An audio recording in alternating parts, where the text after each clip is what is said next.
Good evening. March 9th, FinCom meeting called to order. We don't have a flag here, so unless we're using that. Oh, nice. There you go. It's on the computer. Computer's composed, we just can't see it. Use your imagination. I pledge allegiance to the flag of the United States of America and to the republic for which it stands, one nation, under God, indivisible, with liberty and justice for all.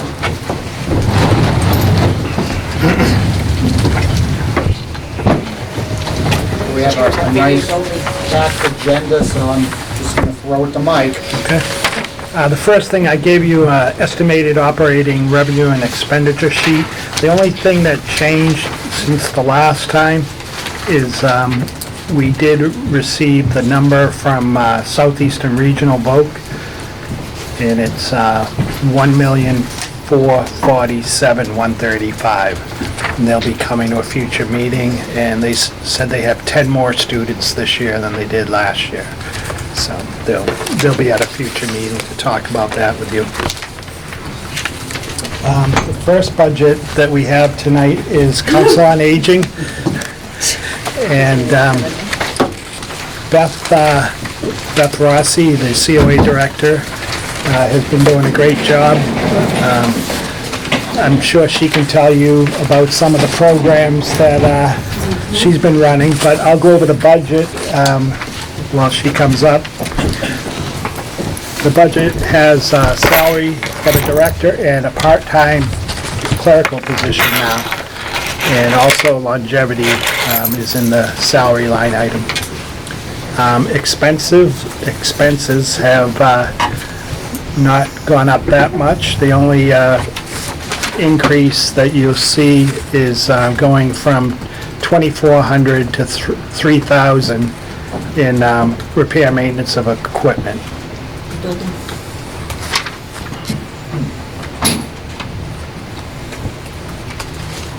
You want to talk about how things are going at the COA? Things are going at the COA.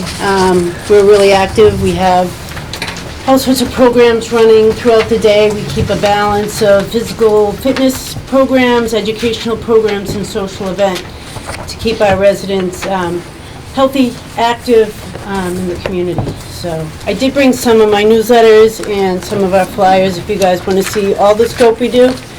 I think the biggest thing that we do is human services. I spend around 75% of my time working on crises, whether it's senior residents, and I'm also the human service director, so I work with people who are under 60 as well, families who are struggling to make ends meet.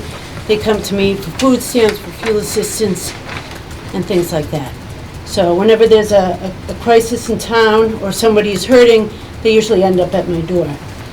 So there was somebody displaced by an explosion. I've been working diligently to try to find her housing. So it's stuff like this that happens all the time that I'm sort of working on. A lot of work on weekends and off hours. Crisis is never happening between 8 and 4:30. Never. So we're busy. So, I mean, there's two parts of my job. There's the, keeping the center open and running and taking care of a building that is ancient. So that's why I asked for the increase in building maintenance. I want to keep it low because hopefully we're going to get a new facility in the near future. But we've got to just keep putting the Band-Aids on to keep the doors open, minimum. But we're awesome over there. I mean, really, not to toot my own horn, but you have a question? No, do you see an increase in need from the community, or is it leveled off anyway? It's pretty constant. I think from one heating season to the next, we're seeing about the same amount of people sort of looking for assistance. I am seeing a bigger increase in younger people looking for help for their parents. So we have a lot of people in town who are caretaking at both ends of the life cycle. They've got kids at home and they've got parents that they're looking to help as well, and I think that's a really big struggle for people. So we're trying to help them with that. But yeah, there's a lot of struggle in our town. People who are just trying to make ends meet, and they're variety of causes for that, whether it's divorce or whether it's death or whatever. But I'm really proud that we as a town do a great job. I mean, I think it's important for people to know that, one of the things I founded was the Norton Energy Fund here, and it's a small fund that I did before I was the Human Service Director, so we can help people during the winter months to keep their heat on. And that's the Norton Energy Fund. Another program that I was a part initiating was the CAR program. And the CAR program stands for Community Access to Rides. We've been doing some fundraising and some grant writing to keep that program going. And what that program is, it provides emergency transportation for anybody in town who either who doesn't have a vehicle or needs to get someplace in emergency and they don't have anybody to take them. So through the CAR program, we've helped well over 100 people within the last year get to places where they needed to be, whether it was a senior needing to get to a medical appointment or whether it was a young mom trying to get to a job interview. So those are the sort of things that I'm trying to do in my office to sort of give people a hand up in town so they can be better to take care of themselves and their families. Yeah, I was going to ask about grants and things, like I know you do grant writing, but I know, it's a dream to get more help, but if you had more help writing grants, would your grants increase, or you? I would hope so. I mean, I am spread so thin as it is. I'm running both sides of the center, trying to keep the activities going as well as, putting out the crisis fires. So absolutely. But I am proud to say that, those two programs are up and running. I also got a grant to put on a Living Your Best Life program, which is a holistic approach to healthy living for older residents. So I'm really excited. I got a $4,000 grant for that, so we're going to kick off that program coming up soon. I, was awarded a grant for hearing devices to help people when we're working one-on-one with somebody, either in taxes or doing a medical appointment. We have assisted listening devices that they can sort of put on to hear better. So yeah, we're trying. We're doing good. Thank you. When you are giving people, heating fuel assistance or food assistance, how are you able to get the heating oil and the food assistance? Are these donations that you're out wrestling up, or? I am a voucher writer for the Salvation Army. I also started the Norton Energy Fund, so that is a separate, I work very closely with the church, the St. Vincent de Paul Society. So what I do is, say you needed help, you came to me, we would do an intake, I would talk to you, we'd figure out what's going on. Is it something that is it a one-time crisis, or is it a perpetual thing? So I determine that type of need, and then I have funding, whether I decide to pull it from the Salvation Army to help people financially or through the Norton Energy Fund, or if I refer them out to, St. Vincent de Paul or something like that. Okay, but I guess so then. Does the town have a discretionary fund? It's donations. Yes. It's Yes, all it's not town. donations. The town does not have a spending discretionary anything fund on- for me, no. No, I've worked closely with, It Takes a Community. I know they just did a great fundraiser, so they're also a partner that I've partnered with in the past. But we don't. I mean, I think it's really important to say, on camera so everyone can know. I mean, my town budget is pretty much salaries, heat, lights, and buildings maintenance. I've heard a lot of flack on social media about, why are we paying to have seniors go to Foxwoods? I'm like, that is not my budget, and that is not even part of my program. That's a separate fundraising group that does that. Everything that I do in that building is motivated to keeping seniors in our community happy, healthy, and engaged. And everything I do circles around that mission. I did bring some of my brochures that have that mission statement on it. Pass them around. We do a lot. On the back, it talks about the human services that we do for all ages. It's everything from, I mentioned, fuel assistance, to emergency food, to Medicare counseling, to putting together and delivering Thanksgiving baskets for people.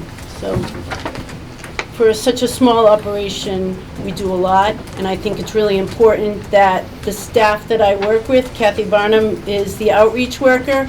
She is phenomenal. Talk about somebody who works outside of her hours.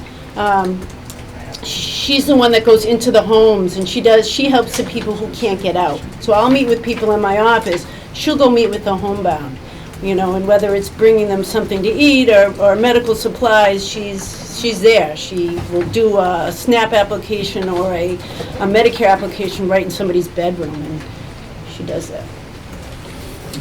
I have a quick question. Anything. I'm looking here at the operational budget for FY21, and we have almost a $900,000 deficit here. If there was an area that we had to cut off your budget, where would you want us to cut that? Where would you prioritize? I don't know, building and maintenance is gonna fall down anyways, stop the bandit, there's really nothing that we can cut there, that's almost a silly question. No, it's a question that I think we have to ask. No, I department. understand that, but if you look at my budget compared to every other department, it is so small. This town gives me nothing for programming. Again, it's heat and I lights. think it's important for the town to Yeah. hear this. No, so. it's heat and light and salaries, that's pretty much what we get from the town. We are so creative in that department as far as what I do we have a great community, I have great community relationships with the different nursing homes and with the different insurance companies. They'll come in and they'll do programs for us at no cost. So I'm very, very creative in my programming and in my fee structures, and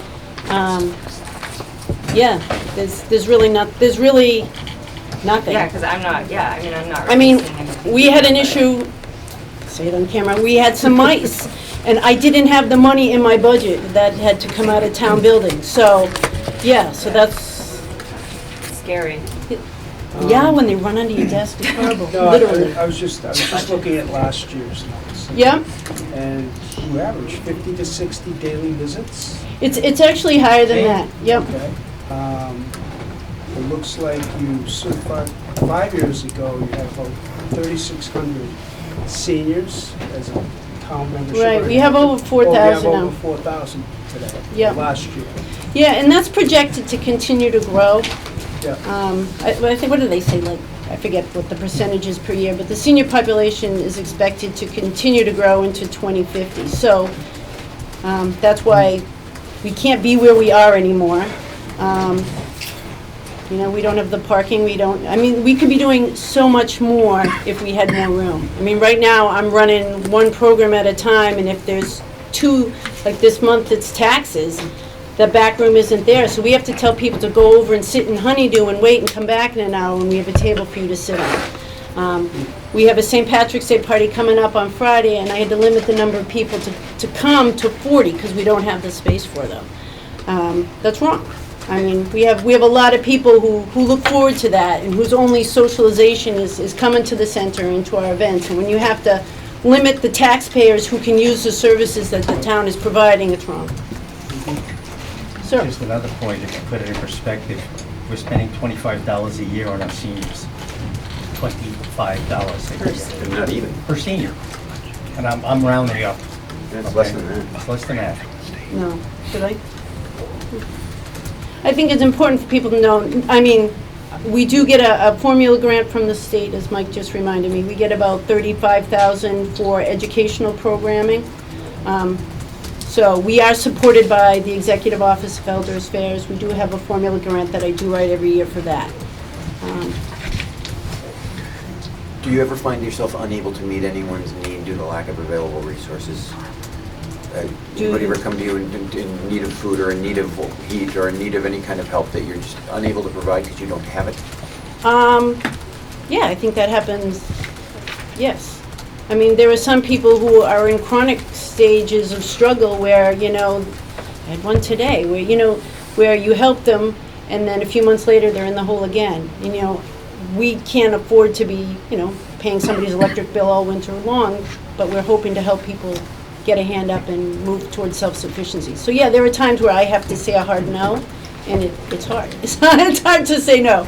I am very lucky that in this town I have a couple of pots to pull from, but it's a lot on me to really discern where the money is best spent.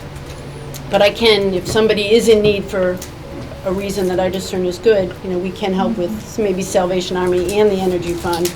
We're probably one of the few towns without a van.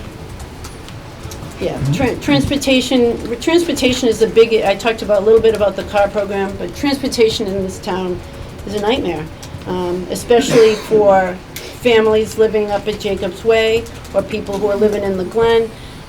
The bus doesn't go there. So if you don't have a vehicle, you're stuck, you know, and luckily we have the car program, but it's not, I can't take you, it's for emergencies. I can't take you to get your hair done or out shopping or whatever. It's for emergency situations. So yeah, transportation is a nightmare for here. So if we had a vehicle, then we could possibly help out. Especially with the Gatra Dial-A-Ride bus doesn't go to Foxborough. A lot of my people have their primary care physician right up by Patriot Place. So what do you do? Especially now that families are so spread out. You know, I think back in the good old days, my grandma lived the next town over. You know, people here, they're more spread out. So I'll work with, you know, with residents whose sons and daughters may live in California or in, you know, North Carolina, and I get phone calls from these kids from North Carolina saying, hey, can you go check in on my mom? And I think it's hard for the kids who are so far away, and they need to do that for their jobs, but it's even harder on the residents who are here and they're alone and they don't have the family support. So I think that's a trend that we're seeing, that there's not a lot of support.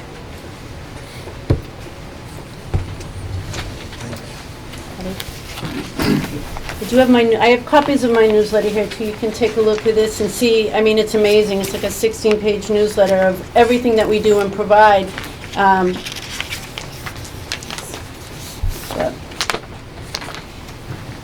You talked about unmet need as well. You know, we have a room that can only accommodate between around 25 max for our fitness programs. There's an unmet need.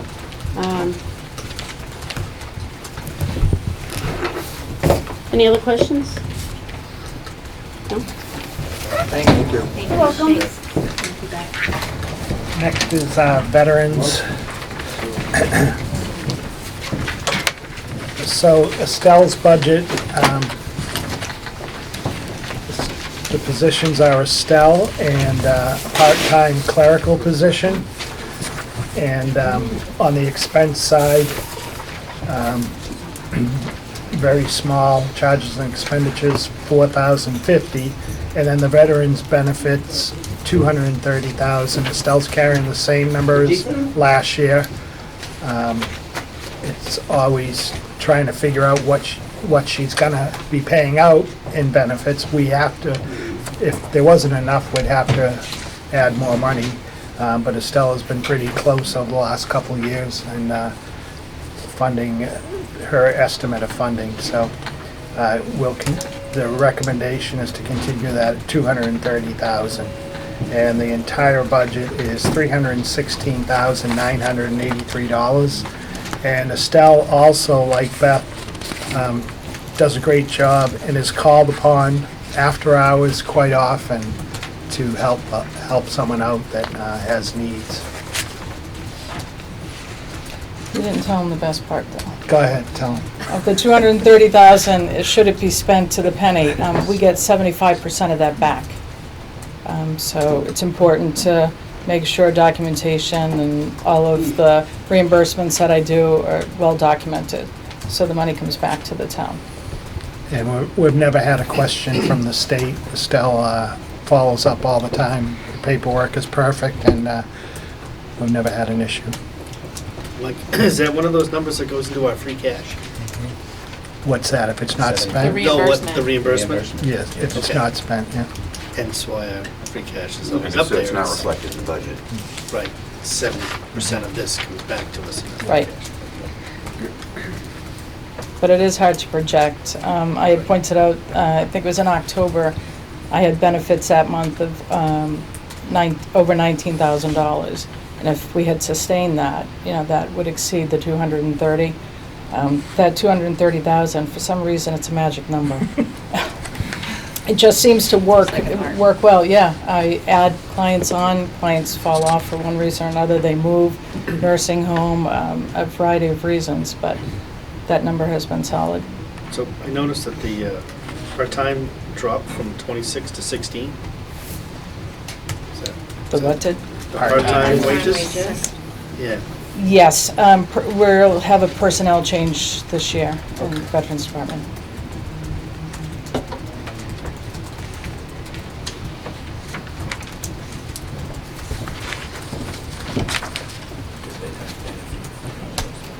Estelle, Yes, you said that 70% is reimbursed by the state. 75, yes. 75% is reimbursed by the state. Right. If you hit the number on the nose or if you stay under the number?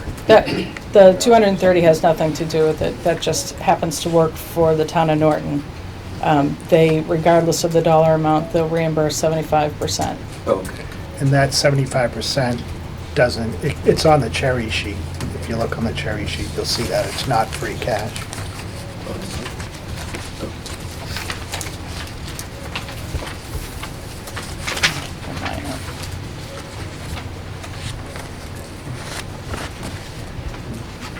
What does that come in like? In the cherry sheet? Do you have the cherry sheet in front of you? It should be up. Under Veterans Services towards the bottom. Maybe lump with state aid.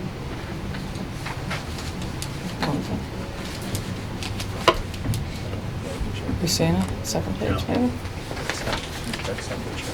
Oh, it's not the cherry sheet? Oh, sorry. Oh, That's I'm expensive, sorry. I can see it on that. I don't have the I cherry didn't bring it. I don't have the cherry sheet with me either. Yeah, Sorry. sorry. Bring it as well. And no. The second part that Estelle works on is Memorial and Vets. And last year was 1,500, and Estelle is looking for 3,000 this year. That increase is something that I don't think, number one, has ever really been increased in the life of the Veterans and Memorial account. I think it's actually been decreased. Since I started, we now take out of that, not only to cover some really small expenses for Veterans and Memorial Day Parade, but also for the flags in town, as well as the grave markers. We currently have a Veterans Council that has increased in size from 2 to 12 now. We have some commitment from folks that want to increase our parades, you know, and draw more folks on the sidelines, as well as get more involved with veteran events in the community. So we're hoping that by adding to this budget, we can start to think outside the box a little. Up to this point, everything is donations. Luckily for the VFW and the American Legion, they continue to offset expenses or just going out seeking donations from companies in town. It's not a lot, but it is a lot. It is double our, last year's. But I think the payoff for it will,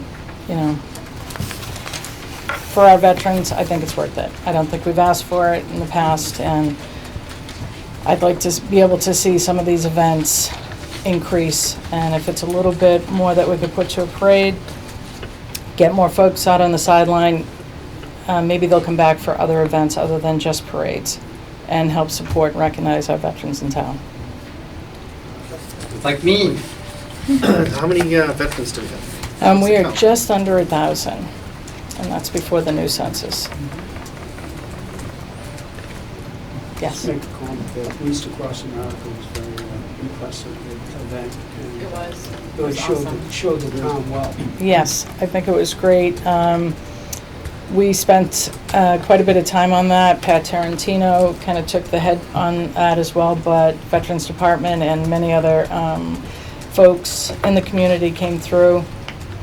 The turnout was great. The weather held off precisely that hour, but it was good, and I look forward to this coming year. I think we'll do even more. The idea behind it is to honor remember and teach. So our focus this year is to do even more with the teaching. Now that we're kind of like off the ground, we have an idea what to expect.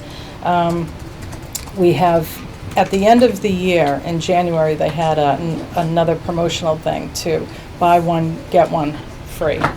So we're well on our way to meeting our goal again for next year. So we're excited and hope we can spend some energy on, getting out, teaching students and adults alike. So. The other thing that we've done as well this year too, VFW and the American Legion have come together. Not only in location, they're both now having meetings out of the VFW on Summer Street, but also reaching out to other communities. We were part of the event that Attleboro had for the Vietnam Moving Wall. But it's just nice to join other communities as a whole from this community and support. There's not enough local support or not enough time for many people to get out and do all events, but I think our veterans events need, some attention. And I think we've been doing that this year.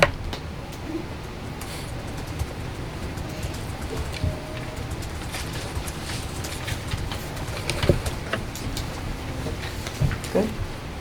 Thank you. All right, thanks. Next is fire, and Sean keeps telling me how much he enjoyed this process the first time around. He had I think I'd rather be in the fire right now. Just throwing it out there. How's everybody doing? Great, how are you? Good. So I appreciate the opportunity to speak. It's Deputy Keenan. He's going to be sitting up here with us, sorry. Captain Wilson is our EMS captain in case we have any specific emergency medical questions. And Captain Fuller, who's on duty, and also our primary mechanic as well. Okay, so if I could, I'd just like to share some statistics, give you a couple updates on kind of what's going on in the department, and then transition into the exciting budget stuff after that. So we've been really busy, actually. So over the past few months, we've had 4 structure fires and 1 explosion with a fatality. This fiscal year, we're averaging 215 ambulance calls per month. We've had 14 cardiac arrest calls, as well as a severe accident on the highway that resulted in 1 fatality and 1 critical injury. Currently, we're on track to have about 2,500 ambulance calls this year compared to 2,116 that we actually had last year, so it's going up quite a bit. We're also on track to have about 700 instances of simultaneous calls. And that's, as you probably already know, I know Chief Schleicher used to talk about that, but that's where we have more than 1 call going on at the same time. And that just seems to keep happening more and more frequently. That's actually up 33% over the past 10 years. So that's just been kind of progressively increasing. Last year, I think we're at like 675, just to kind of give you an idea. So, and this seems to be happening even more frequently too, where even just the past month, we've had several times where we've had like 5 or 6 calls going on at the same time.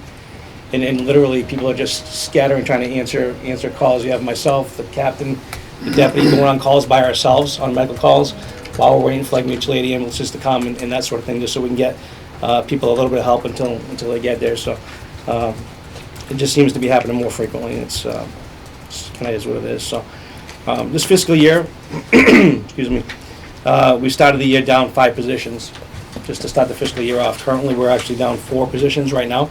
And that's due to 3 people that are out on the job injury, OJI. One of them just received a disability retirement a couple of days ago, so that's now a vacancy.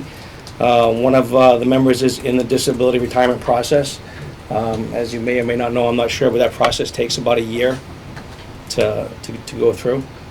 And one's been out since February of 2019, and he had surgery. He's currently in physical therapy, working to try to return to duty. So, also, as you probably know, but it takes about a year from the time that we hire somebody until the time they actually graduate the fire academy.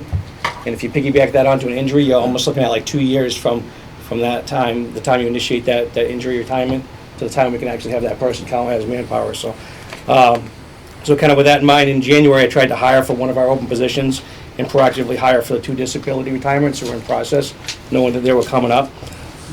So through civil service, I requested that candidates throughout the entire state be contacted to come in, and we call it signing the list, to sign up that they want to, go through the interview process and so forth. We had one person out of 200 people that get notified, candidates out of the entire state, that signed up on our list. So the first possible day that I could call him to try to set up an interview, he never returned my call from that point forward. So come to find out, the individual took a job on another fire department. So we're trying to proactively hire that to try to keep overtime in check and so forth. And right now it's kind of a struggle to try to get somebody. So my plan is, there's a new civil service exam. I think it's like March 20 something that's coming out. As soon as it takes a long time for the results to come out, probably a few months. But as soon as that comes out, my plan is to call for another list and try to fill those spots, knowing that it's still going to take a year or so before we see the benefits of having them. So if we have the same type of result, we're going to have to start to come up with a plan B to try to get people in there. So the list I'm calling for is, I'm trying to call for a paramedic list so that we can have paramedics that are ready to go, like right from the time that we hire them. But if not, we may have to get creative and look at what some other departments have had to do, is hire basic EMTs and pay for them to go to training and stuff. So, which I'm trying to avoid that. So I'm thinking I'm gonna try to give one more shot with this new fresh list that comes out. I'll kind of keep you advised. And if not, we'll talk about it, I guess. So see what you guys' thoughts are. So, any questions about any of that stuff at all? So what is there an underlying reason why 250 candidates or whatever Yeah, so that's said no to Norton? That's a great question. I wish I knew the absolute answer for you. Part of it is it's towards the end of the civil service list. They only do that exam every 2 years. So we're towards I don't want to say the bottom of the barrel, but a lot of that list has already been picked over. Yep. A lot of those people may not live around here, and they may not want to relocate because you have to live within 10 miles of the city or town that you work in, from border to your front door. So that's probably a factor. So if we could relax that at some point, so that may be a good way to try to recruit some more people. Part of it, honestly, people, back in the day we would interview people when they were coming in, and now it's kind of almost like the tables are turned. So they want to know what benefits do you have, what's your schedule, what's this, what's that, what's my opportunity for advancement. So that we're really competing with pretty much every other fire department out there now to get people. That's fine. That's no worries, yeah. Is that new? I mean, it's new, because I don't remember this ever happening before where. Neither do I, yeah. There's no, guesses, or, I mean, it's just, because of what you said, I know Yeah. the system, but it just seems unusual that, a position comes open, in a fire department, and nobody, I agree with you. What was it, maybe 8-10 years ago, we had a similar situation. It was towards the end of the list, and we were able to get people when the new list come out. Okay. But this is just, it's not a problem that's unique to our department. Talking with other I was chiefs. hoping it was. Yeah, no, areas around here have hired basic EMTs. They're sending them to school right now. It's getting, I've tried to see if I can get people to lateral over to our department. I've tried to call people that I know that are on other departments, try to put the feelers out to some of my members to make contacts, and that sort of thing. So try to be as creative as possible, trying to get people, And another thing, obviously, two other things, colleges are closing because there just isn't the population of young people anymore. And the economy's good. So rather than take a public sector job, a lot of people are taking private sector jobs. One of the thoughts I had was maybe going to paramedic schools, just going in, ask if I could do a 10-minute talk and talk about how good our department is and the people and the community and that sort of thing. But even talking to some instructors from some of those schools, the enrollment's down even in those schools. A lot of people that are in those schools are using that as a stepping stone to go to nursing school or physician assistant or something like that. So, we'll keep at it and try to be creative and see what happens. Good luck. Yeah, thank you. Thanks. Any other questions about any of this stuff? Okay. I'll try not to, I'm gonna try to keep you awake here if I can help it. So you all got okay, it looks like you all have it, okay. So I tried to put together, it's my first time doing it, obviously, I know, so, but I tried to put together a package for you that was pretty comprehensive, but I also try to make it easy to read and transparent, so hopefully I accomplished that. If I didn't, please feel free to give me any constructive feedback that you might have so we can make it better the next time. There's obviously a lot of information in there. It's about 44 pages long. So I promise you I'm not going to go through every single page. And like I said, I'm gonna try to keep you awake if I can help it. So, I tried to include a lot of extra resource information. I was trying to anticipate any questions that I thought that you might have had, and tried to include the answers to those inside of that package. So, but if I didn't, feel free to ask me a question, and if you forget to ask me tonight, you're more than welcome to contact me, obviously at any time, or stop by the station, or happy to meet with anybody. So, okay. So kind of what I was thinking is just kind of go through the package and maybe just kind of hit the highlights for you, and then take any questions that you might have, if that sounds okay? All right. Town manager, contents. So in the front is the sheets that you're all familiar with, the standardized departmental budget sheets, okay? I'm gonna try to get to the part where I have this stuff itemized and coming up here. Following that, you have the wage summaries. Then you have the paper that describes all of the incentive pay. Right? There should be a pie chart in there that just breaks down the allocation of funds to the department. And then you have an itemized budget summary. So what I tried to do is, with personnel services, I included everything. And then with the expense part of it, I only included things that were like over a few $100s, just so that I was trying to keep the pace moving a little bit. So our salaries include 13 step raises, and I'm factoring in a 2% contractual raise as well. So the main part of the salaries is all contractual raises, excuse me. And there's also, the only thing that's not level service in there is my request for an additional deputy chief position.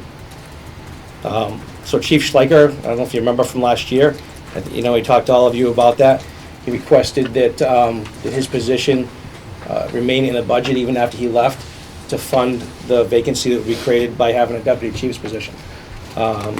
Thank you, and you guys, I know you guys allowed that to go through, but we don't have the position that was done for at this time. So we do really need it. I won't get into a whole bunch of the details.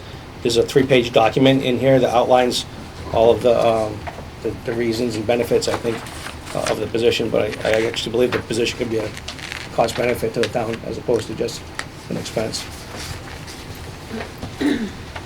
Chief salaries, contractual. The call firefighters was decreased by $2,000. That money was actually put into fire alarm wages, which has historically been underfunded. The fire alarm system tends to break more and more every year. It's an old wired system. The wires are strung across from the poles that are connected to the boxes on the buildings. When we have bad weather, it breaks. Sometimes the wire rots and it breaks. We're one of the only departments around that still uses a wired system for their fire alarm transmissions. So, now, well, how does the new dispatch center tie into that old system, or does it? no, so that's a great question, actually. What's going to happen is we're going to, there's two different things. Some of the equipment that's in the current communication center is going to be moved into the basement of the fire station. The signals will go from there, and then they'll get relayed over to what's called High Rock. It's in Foxborough, the regional dispatch center. So we're behind the times and all that? And Yeah. I'm sure you looked into what it would cost to upgrade, but is it possible? We're actually, so we try to be creative, funding and getting things and that sort of thing. One of the things, I'm not sure if you're aware of, but with the new industrial park that coming along on Leonard Street, in our conversations with Condyne, we got them to agree to buy a combination radio box receiver, so that we'll actually be able to now receive radio boxes, and every building that's built in town from this point forward will be on a modernized radio box system. Unfortunately, we still have all the old ones. So that's about close to $50,000 for that piece of equipment they actually got for us. As far as changing other stuff over, typically what places do when they do a changeover is they do a 3 to 5 year rollout for their community. They notify everybody. As of this date, we're changing over.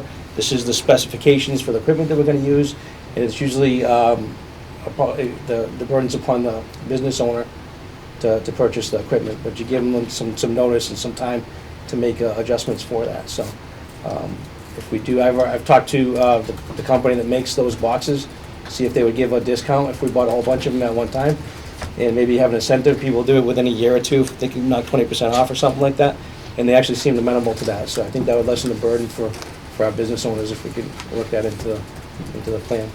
But other than that, we'd have to pay for the town buildings would be a cost to us if we did that, so. The other thing that increases that is every time a pole gets replaced or moved in town, we have to physically go out there and change the wires from the old pole to the new ones, every single pole. So, okay. Overtime is $11,487 requested increase, which comes out to about 1.8%. So, we've had a couple of retirements. The projected replacement positions are not going to have as many vacation days, so that was able to decrease a little bit. But then when you factor in that not having those positions filled is also creating overtime. So really, it's not a whole lot of a savings there. In addition to that, we have a Medicare audit that we got selected for. With, I don't know how many other towns, like 20 or something, but I know we're super lucky. Yeah. I'm like, really? First year I have to do a Medicare audit? If you don't do the audit, they automatically take 10% off of all of your payments. So you really, it's 20? Yes. Oh, did that go up since last time? Oh, 20, that's even worse. We're gonna do it either way, even 10% is a lot of money, right? Right. So yeah, so we have to do that. I mean, they wanna know how much money you spend on a call, for fuel, like per call. Like how much does it cost electricity to staff an ambulance? I mean, there's all kinds of like minute details that we have to try to find a way to calculate and compile and then enter all that data into their system. So we're gonna end up having to pay a little bit of overtime for people to do that, and that's factored in here as well. So what else we got here for you? So like I said, the overtime is a level service request. This year, I'm projecting that we can fill to 8 people for about 2/3 of the year. So I kind of used that and based that moving forward. Did a lot of math, really tried to get the best accurate number that I could for all of you. And to maintain 8 for 2/3 of next year is the figure that you see there. And fully staffed is 9. Fully staffed would be 9. Yeah, that's good for you guys to know. So we technically have 9 people on a shift, but we really only have 8 real people that can work per shift right now. So normally we'll go down at least 1 position before we fill overtime. Yeah, so you kind of have that little bit of a pressure relief valve there, so you can keep overtime in check. But with all of those people gone, if we try to maintain 8, we can't do it. So right now I'm I'm hoping that I can do 8 for about 2/3 of the year. The other third is going to be about it will be 7 people. So, okay. And like I said, being busy with all those calls and the fires and stuff that I was telling you about, that we have to call people in from home, and that increases the need for overtime as well. So it was I think it was the first payroll in February. We had, I want to say, like 90 something hours just in callback, just in calling people home for those 2 weeks due to like fires and being busy and stuff. Tell them what callback is. Oh, I'm sorry. So callback is when we get busy or we have a major incident, and we'll call people in from home through pagers and text message, and they'll come in from home and either take additional apparatus to a fire or come to the fire scene, augment manpower, or staff the station so that there's actually somebody there if another call comes in. So. And when you do that, it's a 4-hour minimum, or? It's so that's a good question. So between 6 a.m. and 6 p.m., it's 1 hour. Okay. From 6 p.m. to 6 a.m., it's a 2-hour minimum. Currently. Chief, do you find that your overtime and salary is pretty steady throughout the year, or do you see like big spikes during, I don't know, April vacation week? Yes. Because a bunch of people take time off because their kids are out of school or whatever the case It's may definitely big spikes. Okay. Yeah, so just the typical months that people take vacation. The summertime. Summertime, like you said, school Yeah. vacation time. We have a few people that like to ski and do winter activities, Right. so you'll see them kind of peak up a little bit. Yeah, I mean, during right those now, times. you're trending at like 42% of your budget through the end of December, so that's great. You're Yeah. not looking like you're gonna exceed that number, but Right. if everybody tries to take off 2 weeks in the month of June, That's then gonna you could happen. have a problem. Yeah, 100%. So as of that, we were still, somewhere in the area, I think we still had like 55% of vacation time on the books and about 80-something% of personal time still on the books. Okay. So, you know, I hope I can. I'm gonna keep an eye on those numbers when June comes around. More likely than not, we're not gonna be at 8 people in June. That's where we're gonna have to kind of pull the pressure Right. relief valve a little bit so that we don't go over and stuff, so. But it definitely kind of peaks and valleys, so. That's kind of what happened with the Station 1. When we Right. tried to open Station 1 in the summertime, we were already down 5 people. And next thing you know, we're a quarter way through the year, we're almost $200,000 into overtime. There's no way we can sustain that, so. Just go back to the deputy chief, the second position. Sure. Other neighboring towns fulfill that, correct? They have a second chief? Yeah, so, and I have that in the document too for you, like in a lot of detail, but basically, if you use the towns that are going to the rec Right. for comparison, so you look at like, so Easton has 3 positions, Mansfield has 5 day command staff people, and Foxborough has 4. So, and we have 2.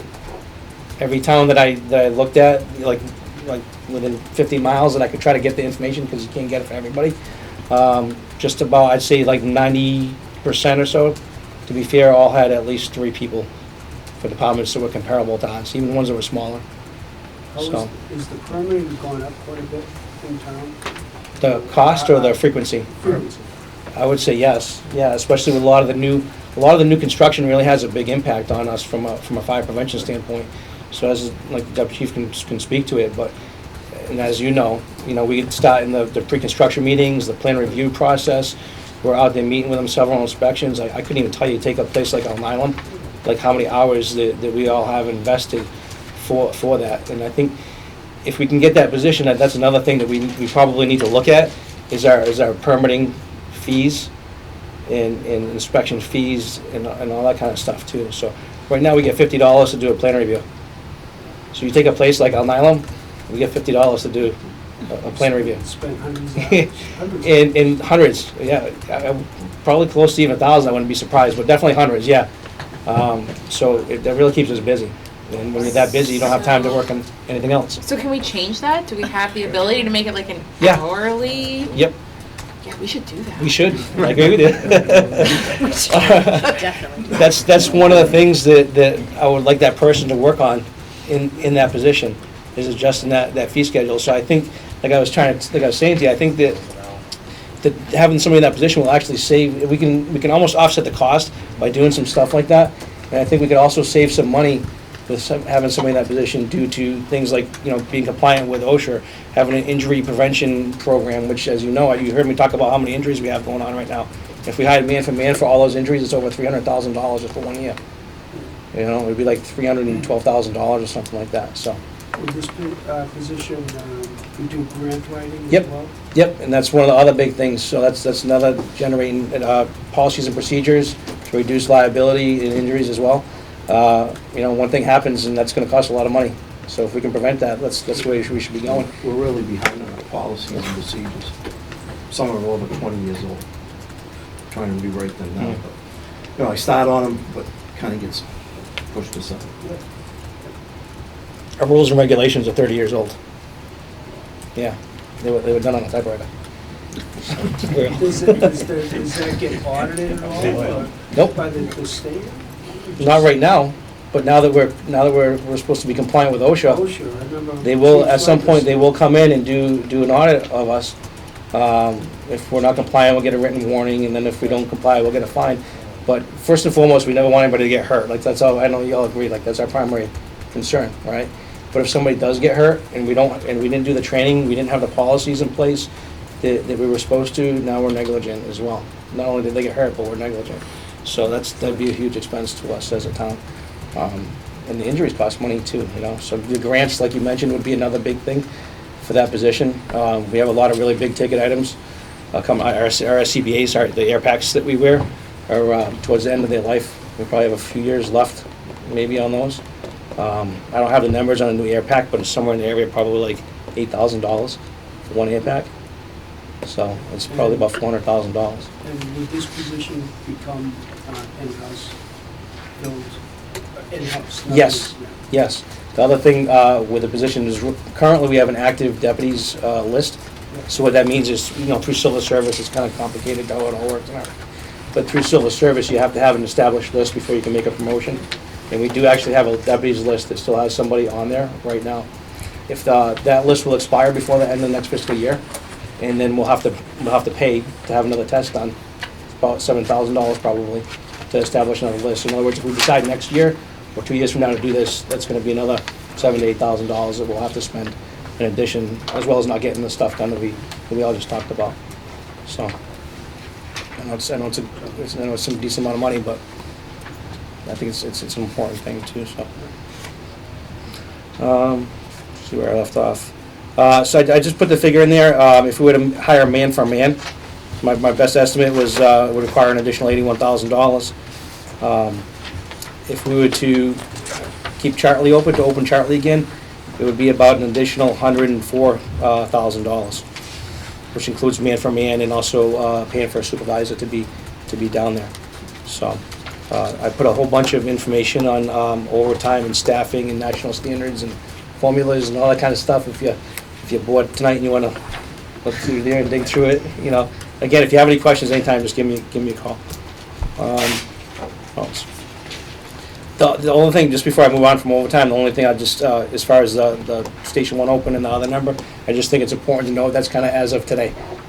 In other words, like if somebody decides to retire next week, or God forbid, I hope it doesn't happen, somebody else gets hurt or something like that, it's gonna change how, what we have available to work with, so, just to be upfront with you. Longevity went down $1,800, that's due to, some of the retirements we had. Shift pay was no change. Incentive pay, was an increase of $42,582. That's based on, preliminary contract negotiations. And also, $10,000 of that, was that one of our members wasn't included on the spreadsheet last year. So they are now, but, that, in reality, I guess if we're thinking it's about $32,000 of an increase, right? Because that number should have been in there last year. Chief, on the incentive pay, what's the $1,800 difference on some of the EMT? Hang on, let me try to go There was grab the spreadsheet there, yep. Hang on one second. 79.50 and 61.50, what's the big difference? And then, So, just bear with me, while I get catch up with you over there.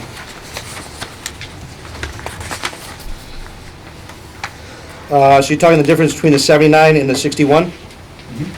So that's, one of them is a paramedic, and the other one is a basic EMT. So that's the paramedic will get a higher EMS stipend than a basic EMT will. and then for miscellaneous, what goes on the miscellaneous? Miscellaneous is a bunch of different stuff. That's the health and fitness stipend. That's people that get mechanic pay, fire alarm stipends, technical rescue stipends, diver stipends. So is that all written in your write-up here? And those are all contractual items? Those are all contractual items, yeah, it's in the CBA. And then, Yep. the other part with schooling, Yep, is that contractual as well? And is this something like the Quinn bill? Yes. You have such a degree?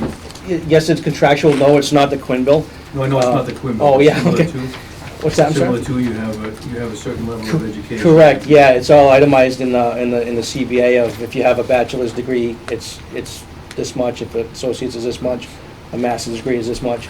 The amount that, of schooling money that's allotted to the members per year is covered, the tuition is covered in the contract and And stuff. it goes all the way down to less than associates Yeah, per credit, per so credit. per credit, I think it's like $14 currently or something per credit, but, again, this is based on preliminary contract negotiations, so. And that's immediate. So your year one, you get this right Yes, on- sir. right on that high. Yep, yep, at the time when the incentives come out, yeah, which is typically in December. Yeah, it'll be prorated like your first year, Okay. Where was I? Training is just a level service increase request. And then moving on to operating expenses, repair and maintain vehicles, I'm requesting a $3,000 increase for that. This has been a really, really bad year for our apparatus. We have so many really expensive things. We've had transmissions go, engine issues, hydraulic pistons in the ladder truck on both sides. Captain Fuller can speak to it a little bit more if you'd like. But that line's been in deficit for a while now already, and it's pretty much even halfway through the year. So trying to save money where we can, try to compensate for that. But more likely than not, I'm probably going to have to request either a transfer from within our budget or from the reserve fund or something at some point, probably pretty soon, so that we can finish off the year, because we still have a lot of preventative. We do preventative maintenance. Captain Phil does a great job taking care of the trucks, but things that are breaking are just not things that you can prevent, I guess, you know.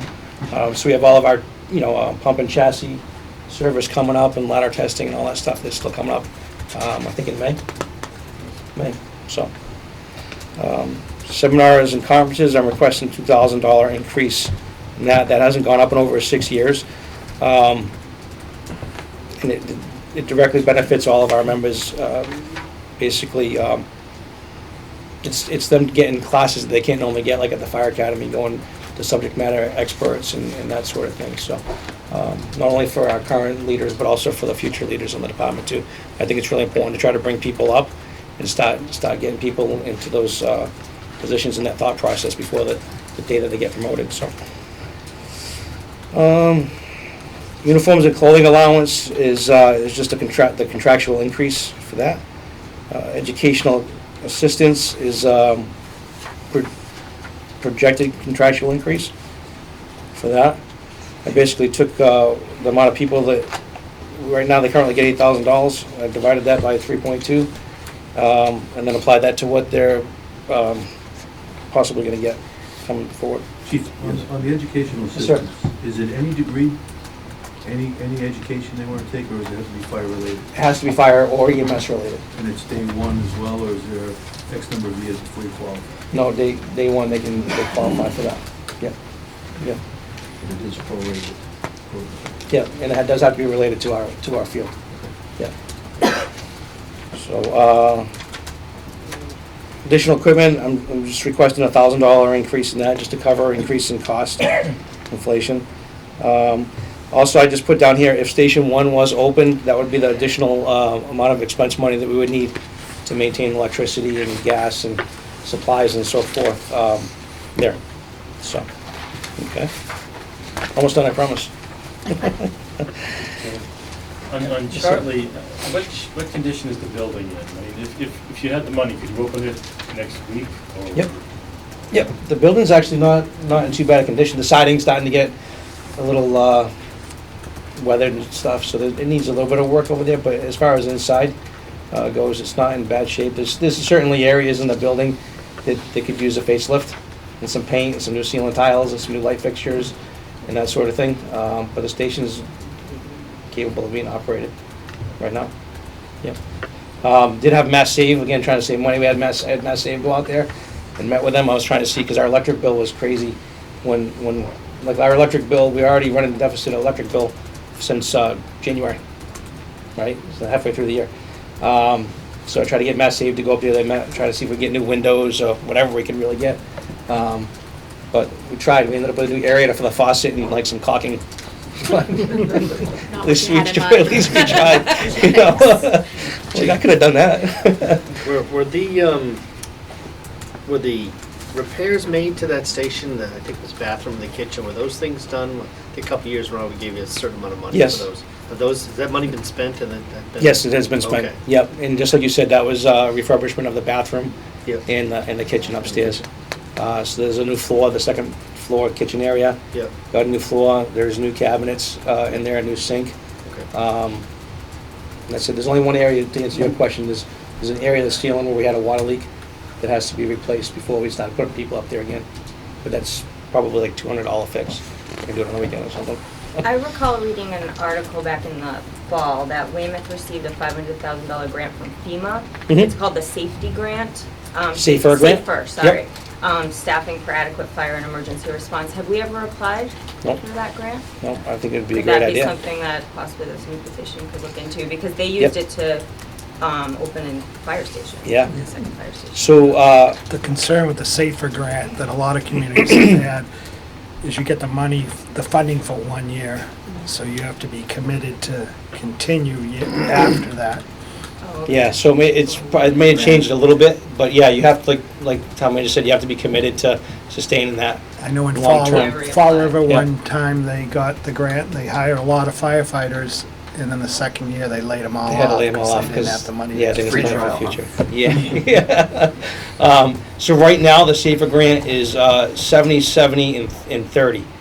So the first year they'll pay 70%, the next year they'll pay 70%, the third year they'll pay 30%, because I just looked at it recently, so it might have changed. Good And idea. you have to be prepared to take that 70% the third year, and then 100% on it from the fourth year, moving on. And they do put some restrictions on there, so you can't like lay those people off when they're under the grant and that sort of thing. I think there's a timeline on that where that goes away. But there are some restrictions that come along with that, not being able to drop manpower after you initiate it. But I think if we come up with a plan to put more people on, I think we'd be crazy to try not to get that. If we just said, hey, let's put 4 people on, we have nothing to lose by trying to get that grant. Yeah. You know what I mean? So, like I was telling you earlier, I think another good way to think about that and where that grant really would come into play really well is with the injuries and all that other stuff. If you look at 2 years from the time you initiate a retirement to the time we get the person to fill that spot, if we were able to get that person under a SAFER grant, that would pretty much, that would fill that void for us where we'd be paying them. You know, I mean, we still have to pay 30%, we still have to pay their health care and all that kind of stuff. So I think that's a good thought and something that we should work on if we make a commitment to try to hire more people. So there's the AFG grants out there and stuff like that too, where we could look for the air packs and stuff like that too. Those are typically a higher priority item. Okay, so moving into the emergency medical side. Is that okay? Just to walk right over there. So I kind of did the same format over here. If it didn't go up more than $250, and put it in this part here. But ambulance billing, you'll see a significant increase in that of $9,000. Excuse me. Our ambulance billing contract is actually up this year. So we've already sent out the RFQ, right? Yep. Yeah, so we've already sent out the RFQ for the new companies. Projecting that's going to be a 4% of what we collect for that new one coming in. Good news is our ambulance receipts are going up. So that's also why that number is a little bit higher, because it's 4% of a higher number. So, and so ultimately it's a good problem. Chief, from the town perspective, what's the review process to make sure we're billing everything we're supposed to for ambulance receipts? Yeah, so that's all handled through the billing company that we hire. They do all that, we don't do it? They do all that. So when the members do when they do a report, we call it doing a report. So after they take the person to the hospital, they do a report. As soon as they come back into the station, that gets downloaded into that system, and then from there it gets exported out to our ambulance billing company. And if there's something that they need clarification on or something, they'll contact us to try to get that clarification. But they follow through with that. Is that process audited annually, part of our audit? The collection process itself? They do look at it, yeah. The receivables to make sure Yeah. that the list matches. Okay. It's part of the audit. We do internal audits at the company too. Overseeing most of it.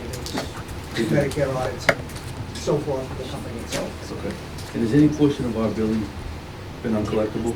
And what percent over the last couple, say 2 or 3 years? I want to say we're probably about 85-ish, 84%. Yeah, collection rate. about 4 years ago, we found that there was a lot of uncollected funds that we got in with a financial company that's actually been collecting the funds from 4 years ago. And right now, we're about probably, out of, say if that was 100%, we collected about 40% of the bills. Some people just don't pay, some people just fall off the earth and they can't find them and things like that. So we started that 2 years ago with a financial company that went in and was going after the people that actually didn't pay. And that's kind of like an ongoing process at this point. And that's part of our service with the vendor? Yes, yeah, They'll do yeah, that. that's covered, yep. Medical supplies is just level service increase request of $700. Miscellaneous expenses has typically been overdrawn. That pays for our FDA licenses, our recertifications, ambulance licenses, that licenses, excuse me, that sort of thing. Training has typically been overdrawn, so I'm requesting a $950 increase in that. And additional equipment, I'm requesting a $500 increase in that. So that hasn't changed that hasn't gone up in 5 years. So I think while we're talking about the ambulance stuff, another interesting thing, just that you probably are not aware of, is we just started the process of, I didn't say we started the process, but we're working towards that because we can't submit until September. But we're also going to be putting in for what they call CPE reimbursement, which is a program that came out, I think, 2014, and it has to do with Mass Health, that allow us to put in for reimbursements for some of the Mass Health patients we had. And we're projecting that we can collect anywhere from $500 to $50 to $100,000 from that based on our demographics and stuff. I can't guarantee it until we do the worksheets and everything like that, but either way, that'll be money that we'll be collecting that we never collected before, so I think that's pretty cool. What was that? Emergency planning, the whole budget's last year was $7,150. I'm requesting $7,400, which is an increase of $250, and that's just to maintain level service, buying equipment, and office supplies, and that sort of stuff. So that's I think that's all I have for you. Just unless you have any questions. No, not gonna keep it too long.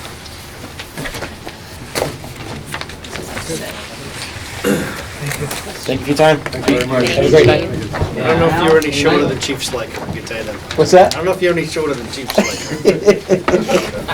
Or Chief Burgess. See, I thought I was gonna be too. Have a good night, thank you. See ya. Thank you.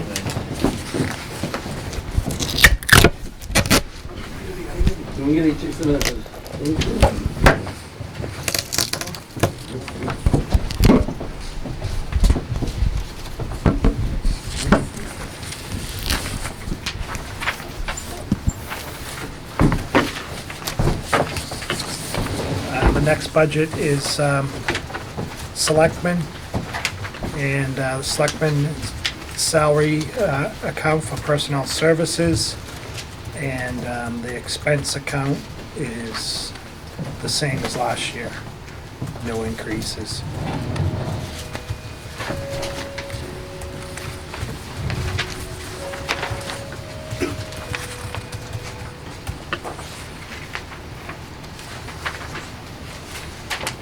And the finance committee budget is increased $300.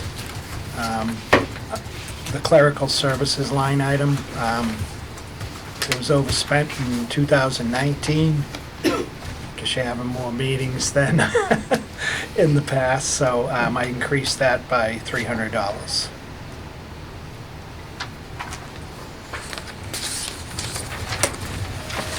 And the next budget is accounting. Town accountant is here with me tonight, James Puello. In addition to the services James does for us, he's now taken on, because of the MFN and the new rec, responsibilities for those, also partial responsibilities for those budgets that he has to. He's on the finance team of the new rec. And so his budget includes 3 staff people, and longevity and fringe benefits and incentive pay and the salary line items. The annual audit, which is up $1,000 this coming year. And then expenses below that. There's increase on the office supplies. No, I'm sorry. Right. Dues and memberships. Slight increase on that.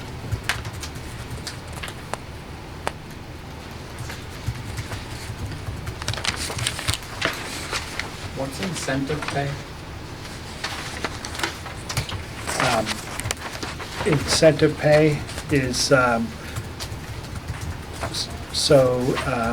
stipends for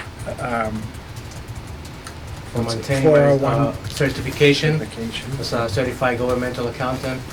I get a stipend for that. I also receive a slight stipend for the sewer MFN for reviewing the monthly bank statements and making sure that the reconciliations are where they need to be. Thank you. What does MFN stand for? Mansfield, Foxborough, Norton, Oh, okay. the sewer All right. district. It's not a bad word.